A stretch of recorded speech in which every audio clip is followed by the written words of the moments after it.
Hello students, welcome to Jayashree teaching class. এখন আমরা class 7-এর রায় Martin প্রশ্ন বিচিত্রা 2026-এর সেকেন্ড সেমারটি ইভ্যালুয়েশনের ভূগোল থেকে মডেল কোশ্চেন পেপার 1 সলভ করে নেব। যেখানে ফার্স্ট প্রশ্ন কি বলেছে, বহু বিকল্পগুলির মধ্য থেকে সঠিক উত্তরটি নির্বাচন করে লেখো। পৃথিবীর ছাদ বলা হয় পামির মালভূমিকে। হিমালয় পর্বতে বাধা পেয়ে ভারতে বৃষ্টিপাত ঘটায় দক্ষিণ পশ্চিম মৌসুমী বায়ু। নেক্সট, ইউরোপের রাইন একটি আন্তর্জাতিক নদী। পার্বত্য প্রবাহের নদীর প্রধান কাজ হচ্ছে কি ক্ষয় করার, কারণ হচ্ছে ভূমির ঢাল বেশি ও বন্ধুরতা বেশি থাকে। কাদা পাথরের সৃষ্টি হয় সমুদ্রের নিচে পলি স্তরীভূত হয়ে। এরপর কি রয়েছে, কলকাতার ভিক্টোরিয়া মেমোরিয়াল সৌধটি তৈরি করা হয়েছে মূলত মার্বেল পাথর দিয়ে। আফ্রিকার উপর দিয়ে বিস্তৃত একটি উল্লেখযোগ্য দ্রাঘিমা রেখা হল মূল মধ্য রেখা। পৃথিবী বিখ্যাত ভিক্টোরিয়া জলপ্রপাত সৃষ্টি হয়েছে জামবেজি নদীর গতিপথে। পৃথিবীর বৃহত্তম বাঁধটি হল উচ্চ আসিয়ান বাঁধ। গরমকালে সাহারা মরুভূমির উপর দিয়ে প্রবাহিত গরম ও শুষ্ক বাতাস যে নামে পরিচিত সেটি হল খামসিন। নির্দেশ অনুসারে নিচের প্রশ্নগুলি উত্তর দাও। হিমালয় ও ড্যাশ পর্বতশ্রেণীর মধ্যে তিব্বত মালভূমি অবস্থিত কুয়েন লুন। মহাদেশীয় ও মহাসাগরীয় পাতগুলি অ্যাস্তনোস্ফিয়ার স্তরের উপর ভাসমান অবস্থায় রয়েছে। নীলনদ অববাহিকার উচ্চ অংশ ভিক্টোরিয়া থেকে সুদানের মালাকল শহর পর্যন্ত বিস্তৃত। ভিক্টোরিয়া সাহারা মরুভূমির বালি ও পাথর মিশ্রিত এলাকাগুলি রেগ নামে পরিচিত। এরপর কি রয়েছে, বাক্যটি সত্য হলে ঠিক, অসত্য হলে ভুল লেখো। জাপানের ফুজিয়ামা একটি আগ্নেয় পর্বতের উদাহরণটা হিসেবে ঠিক। তোমাদের বিদ্যালয়ের নিকট দিয়ে প্রবাহিত দ্বারকেশ্বর একটি নিত্যবহ নদী, এটা অনিত্যবহ নদী, এটা ভুল হবে। ভূপৃষ্ঠস্থ ভেঙে যাওয়া শিলাচূর্ণকে চূর্ণের স্তরকে রেগুলিত বলে ঠিক। অ্যাটলাস পর্বতের সর্বোচ্চ শৃঙ্গ হলো মাউন্ট কিলিমাঞ্জারো, এটা হয়ে যাবে ভুল। এক কথায় উত্তর দাও। পৃথিবীর বৃহত্তম নদী অববাহিকা কোনটি? আমাজন। জিব্রাল্টার প্রণালী দ্বারা কোন দুটি সাগর যুক্ত হয়েছে? আটলান্টিক মহাসাগর ও ভূমধ্য সাগর। এরপর কি রয়েছে, নিম্নলিখিত প্রশ্নগুলির অতি সংক্ষিপ্ত উত্তর দাও। জলপ্রপাত কোথায় ও কিভাবে সৃষ্টি হয়েছে? তোমাদের এটা আমি রায় মার্টিন সহায়িকা থেকে দেখাচ্ছি, এটা রয়েছে তোমার 124 পেজ। তো বইটা যাদের রয়েছে ওপেন করো, দেখে নাও, করে নেবে। এখান থেকে রয়েছে, ছবিটাও দেওয়া রয়েছে, করতে পারো। আর এই পাশে উদাহরণ দেওয়া আছে কোথায় অবস্থিত তৈরি হয়েছে আর কি। পরবর্তী প্রশ্ন কি রয়েছে, গিরিখাত কাকে বলে? গিরিখাত 124, আচ্ছা, আর উপরেই রয়েছে, দেখে না কাকে বলে রয়েছে, এক্সাম্পলও দিতে পারো। নেপালের কালীগণ্ডকী নদীর গিরিখাত। গিরিখাত এর অপর নাম হচ্ছে কি অন্ধকালচি, যা পৃথিবীর গভীরতম গিরিখাত। এরপর কি রয়েছে, এরপর রয়েছে যে লাভা মালভূমি কাকে বলে, যেটা রয়েছে তোমার 100 পেজ ওপেন করো, লাভা মালভূমি পেয়ে যাবে।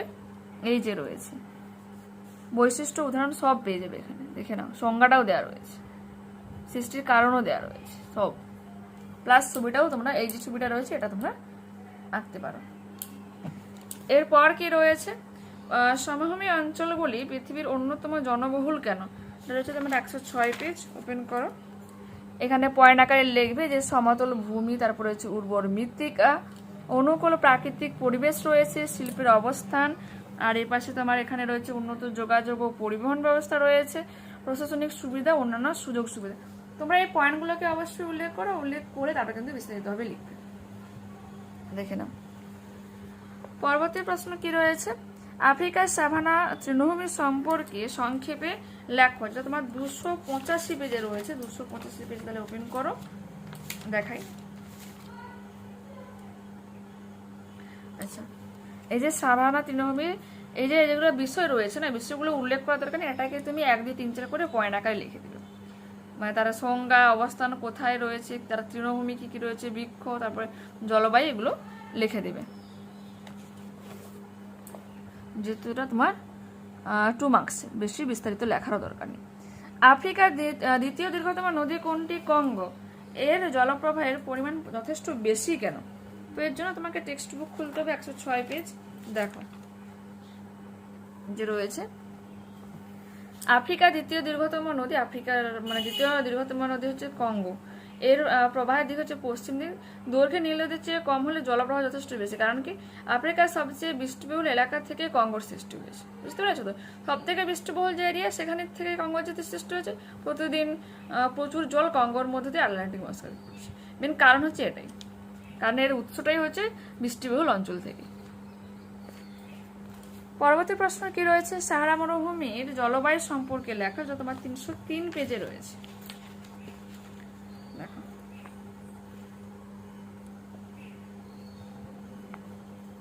উষ্ণতা, বৃষ্টিপাত দেবে, সাহারা স্থানীয় বায়ু প্রবাহ যেগুলো রয়েছে সবই তোমরা কিন্তু উল্লেখ করে করে লিখবে। ওকে, এরপর কি রয়েছে, মিশরকে নীল নদের দান বলা হচ্ছে কেন?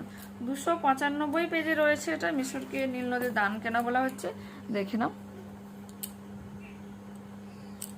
এখান থেকে উর্বর প্লাবন ভূমির সৃষ্টি, তারপর হচ্ছে কৃষিকাজের সহায়ক, পরিবহন সহায়ক, শিল্পের স্থাপনের সহায়ক, জলবিদ্যুৎ উৎপাদন, পশুপালনের সহায়ক, অ্যান্ড দেখে নাও জনবসতি স্থাপন, মরুভূমির বিস্তার বোধ, এগুলো। এরপর কি রয়েছে, নিম্নলিখিত প্রশ্নগুলির সংক্ষিপ্ত উত্তর দাও। উদাহরণসহ স্তূপ পর্বতের বিবরণ দাও। 98 পেজ ওপেন করো, ওখান থেকে তোমাদের এটা আমি দেখিয়ে দিচ্ছি। স্তূপ পর্বত দেখে নাও। এখানে স্তূপ পর্বতের সংজ্ঞা দেওয়া রয়েছে, ছবিটা তোমরা এটা দিতে পারো। তারপর এখানে স্তূপ পর্বত কিভাবে সৃষ্টি হয়েছে সেই সৃষ্টির প্রক্রিয়া দিয়ে উদাহরণও এখানে দিয়ে দেওয়া রয়েছে, তো দেখে নাও। এরপর কি রয়েছে, লোয়েস সমভূমি কাকে বলে, যেটা রয়েছে তোমার 102 পেজ। লোয়েস সমভূমি অনলি সংজ্ঞা চেয়েছে, বা তোমরা উৎপত্তিও দিতে পারো। সংজ্ঞা দেখো, সংজ্ঞাটা এখানে রয়েছে, উৎপত্তি, বৈশিষ্ট্য সবই, উদাহরণ সবই দেওয়া রয়েছে। ওকে, মরুভূমির বালি প্রবাহ এ দ্বারা বহুদূর উড়ে গিয়ে সঞ্চিত হয়ে যে সমভূমি সৃষ্টি হয়। বালি হচ্ছে বায়ু প্রবাহের উড়ে যাচ্ছে, কোথাও কোথাও তো জমাট বাঁধছে, সে জমাট বেঁধে যখন সমভূমি তৈরি করে তখন তাকে বলা হচ্ছে কি লোয়েস সমভূমি। লোয়েস মানে সূক্ষ্ম পলি বা স্থানচ্যুত বস্তুকণা। ওকে, ছোটনাগপুর কি জাতীয় মালভূমি, এটা হচ্ছে ব্যবচ্ছিন্ন মালভূমি। এরপর রয়েছে নদীর গতিপথে অশ্বক্ষুরাকৃতি হ্রদ কিভাবে সৃষ্টি হয়, 125 পেজে রয়েছে, দেখে নাও। এটা হচ্ছে তোমার নদীর মধ্যগতিতে তৈরি হচ্ছে, ছবিটা কিন্তু উল্লেখ করবে। আর এই যে পোর্শনটা না, তুমি স্টার দিতেই পারো, বা পরে প্রায় এটা পরে, বা জলপ্রপাত বা গিরিখাত ক্যানিয়ন কিন্তু পরে এক্সামে আসে আর কি। যদিও তোমাদের ফার্স্ট সেমেস্টার ইভ্যালুয়েশন হয়তো শুরু হয়েছে আজকে, বেশিরভাগ জায়গা থেকে 2 তারিখ থেকে শুরু হয়েছে, তো দিয়ে দাও, তারপর এগুলো কন্টিনিউ তোমরা করে দেবে। ওকে, এরপর কি রয়েছে, ধারণা অববাহিকা ও নদী অববাহিকা কাকে বলে, যেটা তোমার রয়েছে 141 142 পেজ, পরপর 2 পেজে রয়েছে। নদী অববাহিকা দেখে নাও, এটা রয়েছে এই পাশে, ধারণা অববাহিকা, আচ্ছা নদী অববাহিকার খানিকটা সে পাশে রয়েছে, এটাও তোমাদের দেখাচ্ছি। এরপর রয়েছে ধারণা অববাহিকা রয়েছে, সংজ্ঞা দেওয়া রয়েছে, প্লাস তার যে বৈশিষ্ট্য দেওয়া রয়েছে। ওকে, নেক্সট, সাহারা মরুভূমির মধ্যভাগে অবস্থিত মালভূমি দুটির নাম কি, আহাগ্গার ও টিবেস্টি। পূর্ব আফ্রিকায় গস্ত উপত্যকায় অবস্থিত একটা উল্লেখযোগ্য হ্রদের নাম, দুটো এখানে হ্রদের নাম উল্লেখ করে দিয়েছি, টাঙ্গানিকা, অ্যালবার্ট। আফ্রিকা মহাদেশের কোথায় ভূমধ্যসাগরের জলবায়ু দেখা যায়, 279 পেজ ওপেন করো, এখান থেকে তোমাদের এটা আমি দেখাচ্ছি। 279 পেজ দেখো, এই যে এখানে রয়েছে তোমার যে আফ্রিকার একেবারে উত্তর পশ্চিম ও দক্ষিণ পশ্চিম অংশে এই জলবায়ু দেখা যায়, ভূমধ্যসাগরের জলবায়ু। এরপর কি রয়েছে, এখানকার উদ্ভিদগুলির নাম ও বৈশিষ্ট্য, যেটা 280 পেজে রয়েছে। দেখো, ভূমধ্যসাগরীয় এখানে উদ্ভিদগুলি যে কর্ক, ওক, বীজ, উইলো, আখরোট, ডুমুর, জারা, জলপাই ও বিভিন্ন টক জাতীয় ফলের গাছ এখানে জন্মায়। আর এখানে তুমি বৈশিষ্ট্যগুলো এখানে রয়েছে, তো তোমরা করে নেবে, ঠিক আছে, দেখে নাও ভালো করে। এরপর কি রয়েছে, নীলনদ অববাহিকা বিভিন্ন অঞ্চলে কি কি ফসল উৎপন্ন হয়, তুলা, আখ, তামাক, গম, ভুট্টা, বার্লি, ধান, বিন, লবঙ্গ, খেজুর প্রভৃতি। বছরের কোন সময় নীলনদের নিম্ন অংশে বন্যা হয় ও কেন হয়, এটা তোমার দুটো রয়েছে 295 পেজ। এই যে দেখে না, গ্রীষ্মের শেষে প্রচুর এখানে বৃষ্টিপাত হয়, কারণটা ওখানে তোমরা দেখতে পাবে কোথায় সব থেকে হয়। ইথিওপিয়ায় উচ্চ অংশে মৌসুমী জলবায়ু প্রভাবিত নয়, এখানে প্রচুর বৃষ্টিপাত হয়। দেখে না ভালো করে,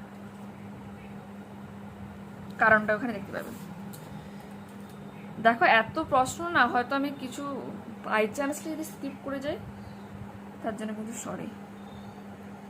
এরপর কি রয়েছে নিম্নলিখিত প্রশ্নগুলির বিস্তারিত উত্তর দাও। মৃত্তিকা সৃষ্টির নিয়ন্ত্রকগুলি কিভাবে মৃত্তিকার বৈশিষ্ট্যগুলি নিয়ন্ত্রণ করে? 159 পেজে রয়েছে, 159 কোশ্চেন নাম্বার এটা রয়েছে তোমার 3। এই যে কিভাবে নিয়ন্ত্রণ করে দেখে নাও, মাটি সৃষ্টির নিয়ন্ত্রণ। এই সব হিজিবিজিগুলো করার দরকার নেই। দেখো আদি শিলা করবে, তারপর রয়েছে জলবায়ু, তারপরে হচ্ছে ভূপ্রকৃতি, আর নেক্সট পেজেও খানিকটা রয়েছে, সেগুলো তোমাদেরকে দেখিয়ে দিচ্ছি, দেখে নাও। জীবজগৎ, তারপর এখানে তার জীবজগতের মধ্যে রয়েছে উদ্ভিদের প্রভাব, প্রাণীদের প্রভাব, এগুলো ওকে। এরপর কি রয়েছে, চিত্র উদাহরণ সহ নদীর নিম্ন প্রভাবে গঠিত দুটি সঞ্চয়িত ভূমিরূপের উদাহরণ দাও বা লেখো আর কিভাবে সৃষ্টি হচ্ছে। তারপর 125 পেজে রয়েছে বদ্বীপ প্রবাহ বা নিম্নগতিতে নদীর কার্যের ফলে সৃষ্ট ভূমিরূপের পরিচয়। প্লাবন ভূমি করতে পারো, এখানে এই ছবিটা দেবে, নিচের ছবিতে ড্র করা সম্ভব নয়, যারা চিত্রকর অবশ্যই পারবে, বাদ বাকি তোমরা এটা আঁকার চেষ্টা করবে। আর স্বাভাবিক বাঁধ ও লেভি এটা করতে পারো, বালুচর, বেনু নদী, অশ্বক্ষুরাকৃতি হয়তো করলাম, যারা নদীর মধ্যগতি নিম্নগতি দুটোতেই হচ্ছে। অনেকগুলো তোমাদের দেখিয়ে দিচ্ছি, করে নিতে পারো। যে বদ্বীপটা বিশেষ করে তোমরা কিন্তু করতে পারো, এটাও কিন্তু তোমার 2 মার্কসের আছে, টিকা হিসেবে আছে বদ্বীপ। এরপর কি রয়েছে, আফ্রিকা মহাদেশের জলবায়ু ও স্বাভাবিক উদ্ভিদের বৈচিত্র্যের কারণ। টেক্সট বুকে তোমার রয়েছে 108 পেজ, তো 108 পেজ ওপেন করো, ওখান থেকে তোমাদের দেখাই। এই যে অক্ষরেখার অবস্থান সমুদ্র থেকে দূরত্ব, সমুদ্রের উচ্চতা রয়েছে, আর এখানে দেখো বিস্তারিতভাবে এগুলো রয়েছে, মানে এগুলো করলেই হবে, ঠিক আছে, দেখে নাও। নিরক্ষরেখা প্রবাহিত হয়েছে, ঠিক আছে, দেখে নাও, বইতে রয়েছে 108 পেজ। এরপর কি রয়েছে, সাহারা প্রাপ্ত দুটি খনিজ সম্পদের নাম, এটা হয়ে যাবে তোমার খনিজ তেল, যেটা আলজেরিয়া লিবিয়ায়, যে কোন দেশে পাওয়া যায়, আলজেরিয়া লিবিয়া। এছাড়াও তোমার খনিজ সম্পদ হিসেবে কয়লা, লোহা, এগুলো পাওয়া যায়। সময়ের সঙ্গে তাল মিলিয়ে সাহারা মরুভূমি কিভাবে পাল্টাচ্ছে, এটা তোমার রয়েছে 119 পেজ, তো 119 পেজ ওপেন করো, আর এটা তোমাদের এই মডেল থেকে লাস্ট প্রশ্ন থাকছে, দেখে নাও। সময়ের সাথে সাথে সাহারা পাল্টাচ্ছে, জায়গায় জায়গায় ঘাস লাগানো হয়েছে, অত্যন্ত চওড়া পাকা রাস্তায় পুরনো উট চলা রাস্তার উপর দিয়ে চলে গেছে, উঁচু বাড়ির মসজিদ তৈরি হয়েছে, উটের বদলে ট্রাকের দ্বারা ব্যবসা বাণিজ্য হচ্ছে। সাহারায় তুয়ারেগ জাতীয় মানুষেরা বিদেশি পর্যটকদের ভ্রমণ নির্দেশক হিসেবে কাজ করে, বিভিন্ন পশুপালক যাযাবরেরা এখন খনিজ তেল ও প্রাকৃতিক গ্যাস উত্তোলন কেন্দ্রগুলোতে কাজ করে, এরা এখন স্থায়ীভাবে শহরে বসবাস করে। তো দেখতে পাচ্ছ এখান থেকে কিন্তু আমরা পুরোপুরিভাবে এই মডেলটাকে কমপ্লিট করে নিলাম। নেক্সট ক্লাসে আবার দেখা হচ্ছে। যারা চ্যানেল নতুন হচ্ছে অবশ্যই তোমাদের কাছে রিকোয়েস্ট রাখবো চ্যানেলটাকে সাবস্ক্রাইব করে নেওয়ার জন্য, বন্ধুদের কাছে ভিডিওটাকে শেয়ার করে নেওয়ার জন্য। যদি এই ভিডিওটা তোমাদের ভালো লেগে থাকে তো অবশ্যই প্লিজ তোমরা লাইক বাটনে ক্লিক করো, হাই বাটনে ক্লিক করো, এবং কমেন্টে তোমাদের মতামত জানাও যে এই ভিডিওটা তোমাদের কেমন লাগলো। ঠিক আছে, দেখা হচ্ছে পরবর্তী ক্লাসে, ততক্ষণ তোমরা ভালো থেকে সুস্থ থেকো, টাটা।